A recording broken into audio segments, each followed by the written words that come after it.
کہ state firing کا کوئی ثبوت نہیں ہے. پمس ہسپتال، پولی کلینک ہسپتال کہتا ہے کہ جی ہمیں کوئی ڈیڈ باڈی ریسیو نہیں ہوئی، اور آپ پرانی تصویریں اور آرٹیفیشل انٹیلیجنس سے جنریٹڈ امیجز چلا رہے ہیں. اور افسوس اس بات کا بھی ہے کہ غیر ملکی میڈیا وہ جو امیجز چلا رہا ہے وہ آرٹیفیشل انٹیلیجنس جنریٹڈ امیجز ہیں. ایک امیج چلایا گیا 2019 کا، ان کی اپنی گورنمنٹ تھی، کہیں پہ فائرنگ ہوئی تھی، ہسپتال کے اندر خون نظر آ رہا ہے، باڈیز نظر آ رہی ہے. 2019 کی فوٹیج ان کے تمام مین ٹویٹر اکاؤنٹس نے ٹویٹ کی. غزہ کے امیجز، غزہ کے اندر مظلوم فلسطینیوں کے اوپر جو مظالم ڈھائے جا رہے ہیں اسرائیل کی طرف سے، وہ فوٹیج استعمال کی جا رہی ہے کہ یہ ڈی چوک کی ہے اور اس کو میسیکر کا نام دیا جا رہا ہے. تو میں پوچھنا یہ چاہتا ہوں کہ 3 دن ہو گئے ہیں، آپ کی ڈیڈ باڈی بھی تبدیل ہو رہی ہیں، آپ کے نام بھی تبدیل ہو رہے ہیں، کبھی تصویریں لگا دیتے ہیں کسی کی، کبھی کسی کی، جو سوشل میڈیا کے اوپر مختلف اکاؤنٹ سے ٹویٹ کیا جا رہا ہے. میں نے تو نہیں دیکھا کہ وہ رینجرز جن کے بچے یتیم ہو گئے، وہ پولیس اہلکار جس کے گھر میں مفلسی ہے، آپ نے ان کی تصویریں تو نہیں لگائی کہ میسیکر ہو گیا اور گاڑی کے نیچے کچل دیا 3 رینجرز کے جوانوں کو اور ایک پولیس والے کے سر میں پتھر مار کے اس کا سر پھاڑ کے اس کو قتل کر دیا. یہ تو نہیں آپ نے پوسٹ کیا کہ غلیلوں کے ساتھ بنٹے چلائے گئے ہیں.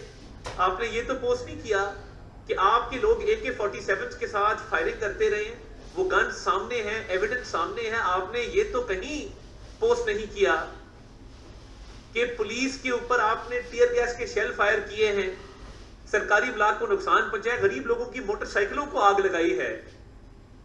یہ تو کہیں پوسٹ نہیں ہوا. ڈیڈ باڈیز چل رہا ہے. میں آپ کو یاد دلانا چاہتا ہوں، عمران خان بانی چیئرمین PTI کا ایک جلسہ تھا ملتان کے اندر آج سے چند سال پہلے، اسٹیمپیڈ ہو گئی، 12 لوگ اس میں مر گئے، اور یہ اتنا بے حس آدمی ہے بانی چیئرمین PTI، یہ تقریر کر رہا تھا. لوگوں نے وہ ڈیڈ باڈی اٹھا کے سٹیج پہ رکھنا شروع کر دی کہ یہ دیکھو لوگ مر گئے ہیں، تم تقریر کر رہے ہو، اور موصوف تقریر کیے بغیر گھر نہیں گئے. تو یہ جو 1 کروڑ روپے کا اعلان کیا ہے، یہ ان ورثاء کو بھی دیں جو ملتان میں آپ لوگوں نے لوگ مارے تھے اسٹیمپیڈ کے دوران.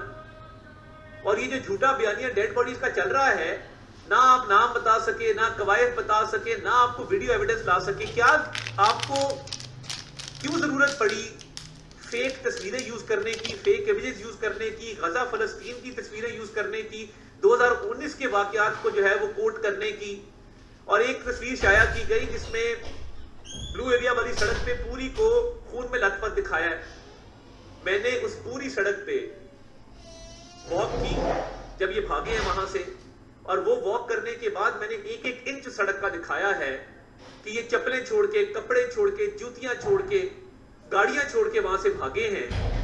تو اب اس بھاگنے کو، اس فرار کی شرمندگی اور نموشی کو مٹانے کے لیے ڈیڈ باڈیز کا سہارا لے رہے ہیں. اور کل جو بشرا صاحبہ نے پارٹی اجلاس میں غلط الفاظ استعمال کیے سلمان اکرم راجہ صاحب کے خلاف، اس کی مذمت کرتے ہیں. سینئر لائر ہیں، میرے تو استاد بھی رہے ہیں، اور صاحبزادہ حامد رضا صاحب سے سیاسی اختلاف اپنی جگہ پہ، ان کے والد صاحب کی قبر کا میں احترام ہے، آج تک احترام ہے کہ بڑے باپ کا بیٹا ہے، اس کا، ان کے والد گدی نشین تھے، ان کی بڑی فالوئنگ تھی.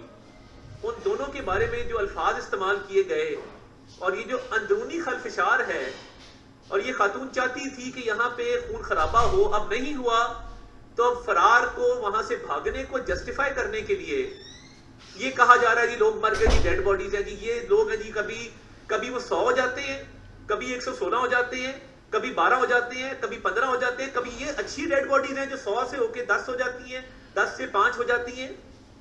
یعنی آپ بتائیں نا، ایک آپ لوگ سیب بھی کھاتے ہیں تو اس کی ویڈیو ٹک ٹاک پہ چڑھاتے ہیں یا different social media plate form پہ چڑھاتے ہیں. کہاں ہے ویڈیوز؟ پوری قوم نے آپ لوگوں کو بھاگتے ہوئے دیکھا ہے موقع سے. کیا ایک ویڈیو آپ لوگ لا سکے ہیں کہ جہاں پہ سیکیورٹی فورسز کو فائرنگ کرتے دکھایا گیا ہو، پھر ایک پروپیگنڈا کیا گیا جی بندہ نماز پڑھ رہا تھا، اس کو نیچے دھکا دے کے مار دیا ہے، منڈی بہاؤدین کا رہائشی ہے، بالکل صحیح سلامت ہے، اس کی ویڈیو آ گئی ہے، اس کے بازو پہ چوٹ آئی ہے، پٹیاں لگی ہوئی ہیں، اور وہ ٹک ٹاک بنا رہا تھا، نماز نہیں پڑھا تھا، اس نے اپنے دوست سے چیلنج کیا تھا. اب جو 35 افغان شہری ہم نے گرفتار کیے ہیں، ان کا کیا انجام ہونا ہے؟ جو 45 آپ کے ہم نے جدید اسلحہ آپ سے برآمد کیا ہے، اس کا کیا انجام ہونا ہے؟ یہ تمام لوگوں کو سزائیں ہوں گی، افیکٹو پروسیکیوشن ہوگی، اور یہ جو فیک نیوز کا ایک سلسلہ چلایا گیا اور یہ ڈیتھس کے حوالے سے میں انٹرنیشنل جرنلسٹ سے بھی خطاب کیا، ان کو بتایا کہ یہ بالکل جھوٹے کلیمز ہیں، کہاں ہے ایویڈنس؟ یہ جہاں کوئی جنازہ سڑک پہ جاتے دیکھتے ہیں اس پہ پارٹی کا جھنڈا ڈال دیتے ہیں. ابھی تک کوئی سی سی ٹی وی فوٹیج، کوئی کیمرہ فوٹیج، کوئی فون فوٹیج، کوئی تفصیلات، کوئی ایویڈنس ڈیڈ باڈیز کے حوالے سے نہیں ہے. آپ نے ہوائی فائرنگ کی، میں موقع پہ موجود تھا، ہوائی فائرنگ ہوئی ہے، اور ہماری فورسز کے پاس، میں آپ کو بڑا کلیئر بتا دوں، کسی بھی پروٹیسٹ میں لائیو ایمونیشن کے آرڈر ہی نہیں ہوتے ہیں. لائیو ایمونیشن کسی بھی پروٹیسٹ میں فورسز کو نہیں دیا جاتا. اور مجھے یہ بتائیے کہ آپ کے پاس ایویڈنس تو ہے نہیں، آپ جھوٹی ویڈیوز کا، پرانی ویڈیوز کا، غزہ کی ویڈیوز کا، کہانیوں کا، آرٹیفیشل انٹیلیجنس سے بنائی گئی ویڈیوز کا سہارا لے رہے ہیں. میں نے تو سی سی ٹی وی فوٹیج دکھائی ہے، آپ کے لوگ ٹیئر گیس گن چلا رہے ہیں. میں نے تو فوٹیج دکھائی ہے کہ پورا ایریا جب کلیئر ہوا ہے کوئی خون نہیں ہے، کوئی باڈیز نہیں ہے وہاں پہ، پورے ایریا میں مجھے ایک خون کا قطرہ نظر نہیں آیا ہے. اور میں بات کر رہا ہوں ڈی چوک کے کنٹینر سے لے کے 7th ایونیو سے بھی آگے تک کی. جب آپ بھاگ رہے تھے، پوری قوم نے وہ آپ کی بھاگتے ہوئے فوٹیج دیکھی ہے، اس میں کیوں نہیں ڈیڈ باڈیز یا فائرنگ دکھائی گئی؟ وہ بھی تو ویڈیو بنی ہے نا آخرکار. جھوٹ کے پیر نہیں ہوتے، اور یہ جو جھوٹا پروپیگنڈا اپنی خفت مٹانے کے لیے کیا جا رہا ہے، یہ کامیاب ہو نہیں سکتا، کیونکہ آپ کے لوگوں نے آپ کو لیٹ ڈاؤن کیا. آپ کی مین لیڈرشپ غائب تھی، شیخ وقاص سے لے کے، عاطف خان سے لے کے، شہرام ترکئی سے لے کے، اسد کیسر صاحب سے لے کے، اچھے لوگ ہیں، کوئی بھی دھرنے میں نہیں آیا، بیکاز ایک علیمہ گروپ ہے، ایک بشرا گروپ ہے. اب بشرا بی بی وہاں پہ چاہتی تھی کہ میں ڈی چوک کے کنٹینر پہ چڑھ جاؤں، وہ وہاں لڑتی رہی، علی امین تم آگے جاؤ. آج جو مشال یوسف زئی کو بھی ڈی نوٹیفائی کیا گیا، یہ سمجھ آ گئی نا کہ اندرونی خلفشار کا شکار ہے پارٹی. اور بشرا بی بی کی اسپوکس پرسن کو آج گورنمنٹ کے عہدے سے ڈی نوٹیفائی کر دیا گیا ہے. اس کی وجہ یہی ہے کہ اندرونی جو ایک تقسیم ہے اور یہ لڑے ہوئے ہیں، یہ چاہتے تھے اسٹیٹ کو نقصان پہنچانا، ان کا پکا ارادہ تھا. انہوں نے کنٹینر کیوں جلایا اپنا؟ کیونکہ بیلاروس کے پریزیڈنٹ کو میں منسٹر ان ویٹنگ تھا، میں ان کو پنجاب ہاؤس چھوڑ کے آیا، اور واپسی پہ میں نے دیکھا کہ ڈی چوک کے کنٹینر کے اوپر چڑھ گئے. یہ چاہتے تھے کہ وہ پریزیڈنٹ کا وزٹ سیبوٹاج ہو، یہ خدا نہ خواستہ کانسٹیٹیوشن ایونیو پہ تماشا کھڑا کریں، پارلیمنٹ کے گیٹ توڑیں، اندر گھسیں، آگ لگائیں. مگر ان کی تعداد بہت کم تھی. خیبر پختونخوا کے عوام بڑے غیور عوام ہیں، بڑے بہادر عوام ہیں، پاکستان سے محبت کرنے والے لوگ بستے ہیں وہاں پہ. خیبر پختونخوا کے لوگوں نے بھی ریجیکٹ کیا اس کال کو. اگر انہوں نے ایکسیپٹ کیا ہوتا تو یہ ہزاروں کی تعداد میں لوگ ان کے ساتھ ہوتے اور یہ اس طرح بھاگتے نہ. سیاسی طور پہ ناکام، انتشار کی کوشش ناکام، ملک میں آگ لگانے کی کوشش ناکام، اکانومی کو تباہ کرنے کی کوشش ناکام. ان سے ہرجانہ لینا چاہیے. جو تاجروں کا، دکانداروں کا، بزنس مین کا، ٹریڈرز کا نقصان ہوا ہے یومیہ 190 ارب روپے کا، وہ ٹیئر گیس پہ پیسے لگا رہے ہیں، اسلحے پہ پیسے لگا رہے ہیں، سرکاری پیٹرول استعمال کر رہے ہیں، سرکاری وسائل کا استعمال ہو رہا ہے. تو یہ جھوٹا بیانیہ ڈیڈ باڈیز کا جو چل رہا ہے، اور رینجرز کے بارے میں بھی یہ کہا گیا کہ جی وہ اپنی ہی گاڑی نے ان کو کچل دیا. انہوں نے زندگی میں کبھی سچ نہیں بولا. ملک سے باہر جو فوج کے خلاف آپ باتیں کر رہے ہیں، آپ اتنی ہمت نہیں رکھتے کہ ہماری بات کریں. گورنمنٹ موجود تھی نا، میں بھی موجود تھا، انٹیریئر منسٹر بھی موجود تھے، پولیس بھی موجود تھی، رینجر بھی موجود تھی.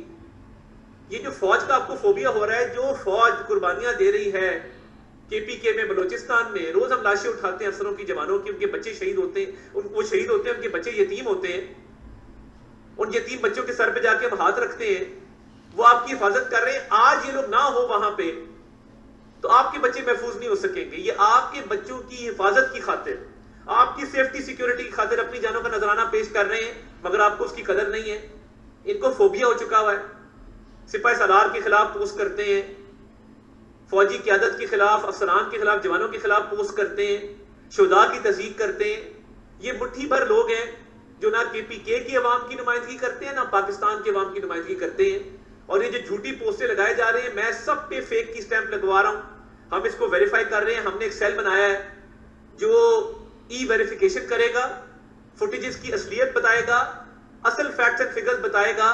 اور یہ جو جھوٹی پوسٹیں ان کی قیادت کروا رہی ہے، اس کے پیچھے صرف ایک مقصد ہے